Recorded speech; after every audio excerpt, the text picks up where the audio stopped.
President Xi Jinping urges joint efforts to uphold multilateral trading system as Asia-Pacific leaders gather in South Korea. Guangdong cars can start driving into Hong Kong's urban area starting December 23rd if they're lucky enough to win the lottery that opens for application tomorrow. And the city's economy grows at the fastest pace in the third quarter thanks to improving exports and consumer sentiment.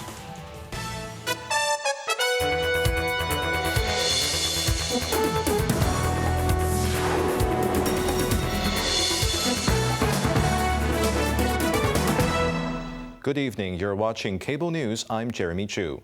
The Asia-Pacific Economic Cooperation Leaders Summit kicked off in the city of Gyeongju in South Korea. President Xi Jinping urged members to safeguard the multilateral trading system and build an Asia-Pacific community. Cheryl Yun reports. The two-day summit kicked off as host South Korean President Lee Jae-myung welcomed leaders from member economies, including Chief Executive John Lee. U.S. Treasury Secretary Scott Bessent represented the United States after President Donald Trump departed South Korea a day earlier. 중국 국가주석입니다. President Xi Jinping arrived last and entered the venue alongside Lee. Inside the meeting room, the SAR's leader approached Xi as the two were observed in conversation. They were then seated next to each other. This marks the first session of the 32nd APEC Economic Leaders Meeting. In his speech, Xi said the Asia-Pacific faces growing uncertainties, adding that the rougher the seas, the more the APEC members must pull together. Xi called on members to promote economic growth and improve people's livelihoods and champion open development where everyone shares opportunities and emerges a winner. He also urged efforts to build an Asia-Pacific community. Xi also put forward a 5-point proposal, including joint efforts to safeguard the multilateral trading system, building an open economic environment in the region, work together to keep industrial and supply chains stable and smooth, advancing the digital and green transformation of trade, and to promote universally beneficial and inclusive development. The session lasted approximately 2 hours. Discussions will resume on Saturday. Cheryl Yun, Cable News.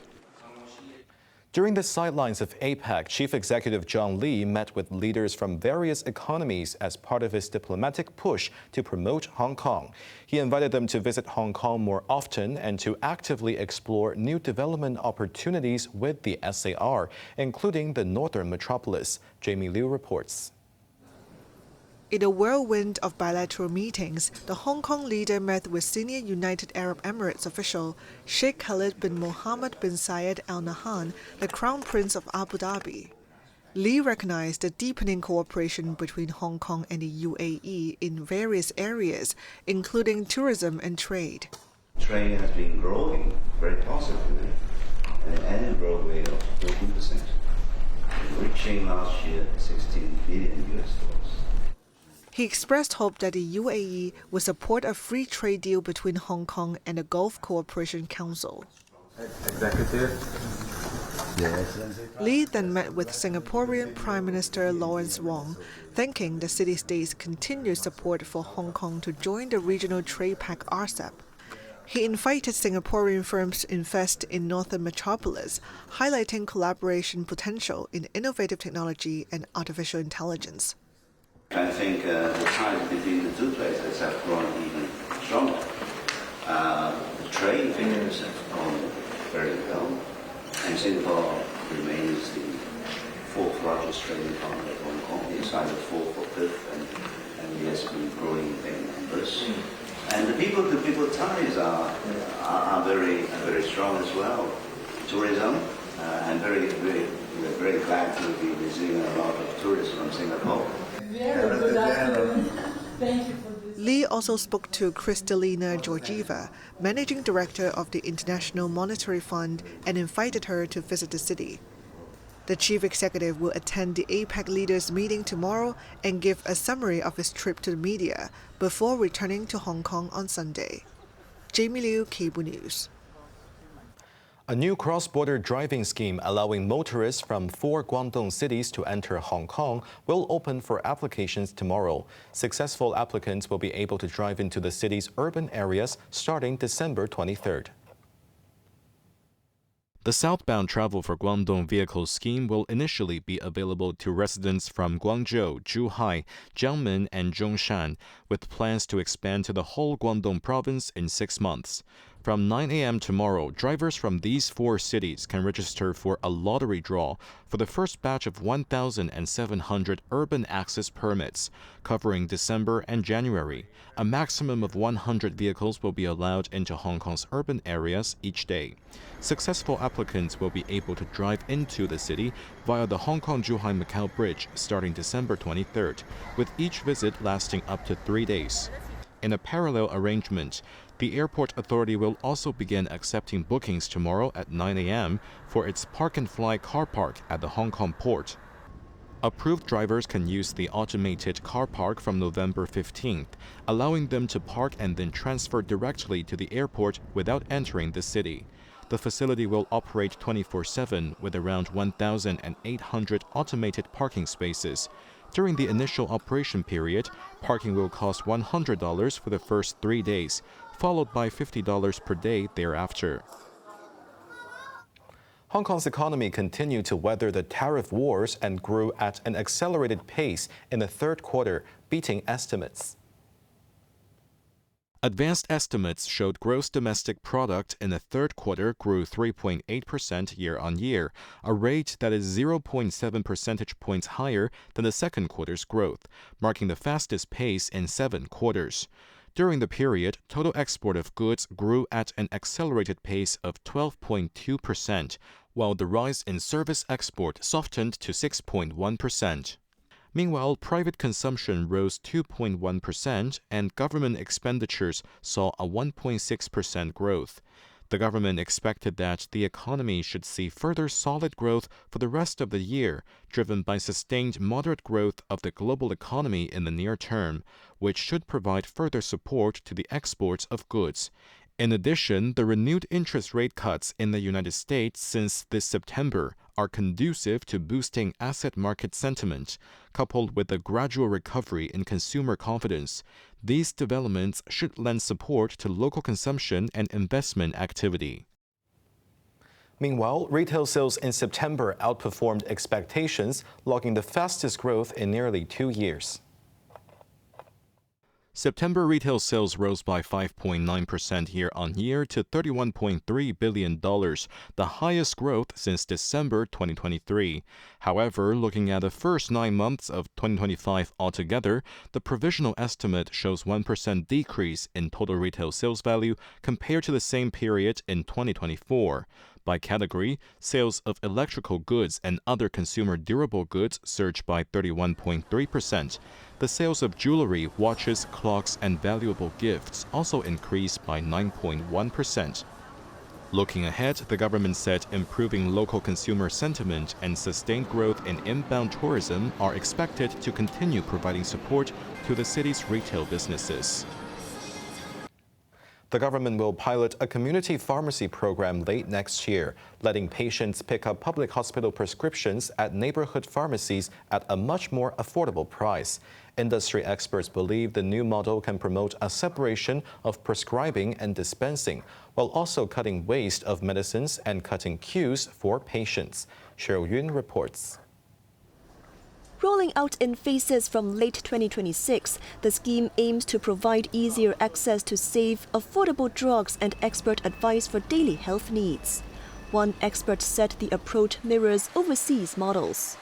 In the UK, pharmacies must stock National Health Service drugs while also selling over-the-counter medications for minor ailments and self-management, said Professor Ian Wong of HKU's Department of Pharmacology and Pharmacy, adding that Hong Kong pharmacies should also follow suit.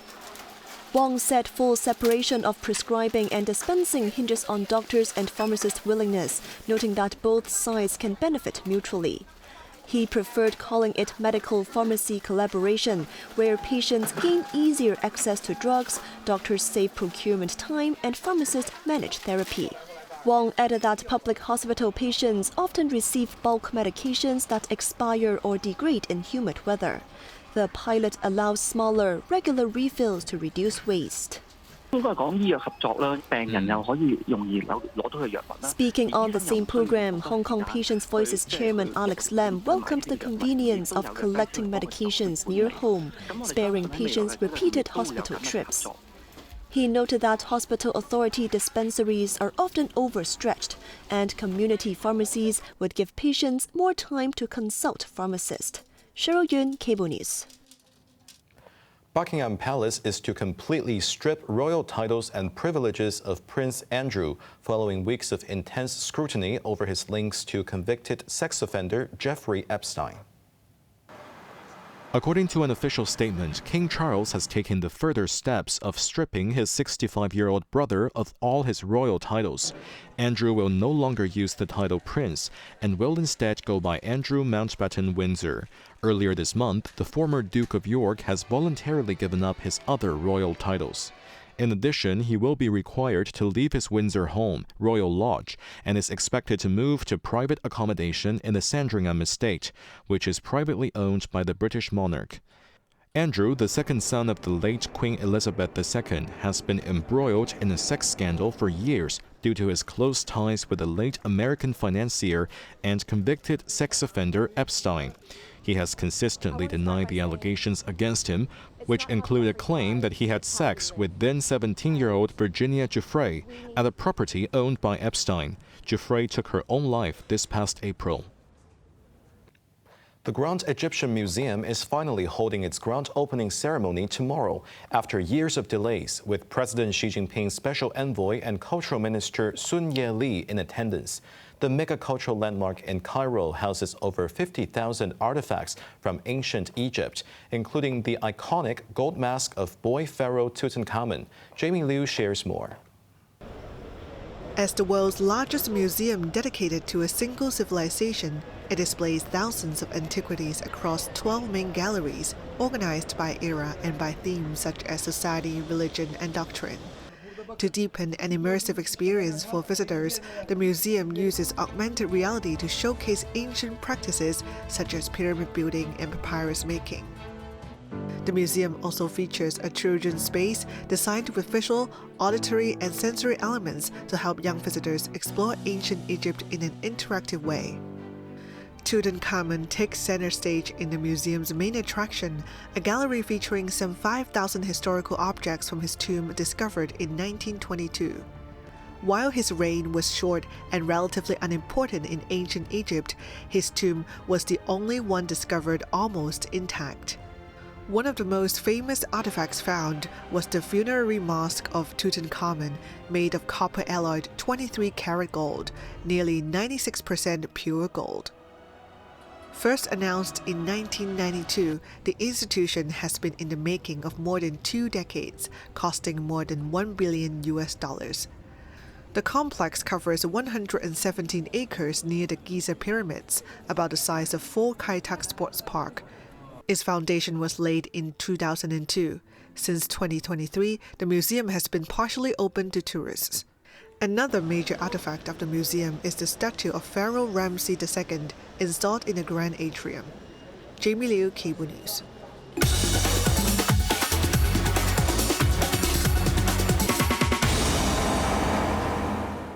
Now let's take a look at the stock market. The Hang Seng Index ended the day down 376 points. Top active stocks of the day. Alibaba was down $7. Tencent was down $22. BYD was down $3.60. And PopMart was down $8.20. On to the weather now. Mainly cloudy, 1 or 2 light rain patches in the morning and at night tomorrow. Temperatures will range between 23 and 27 degrees. Dry with sunny intervals during the day. Moderate north to northeasterly winds.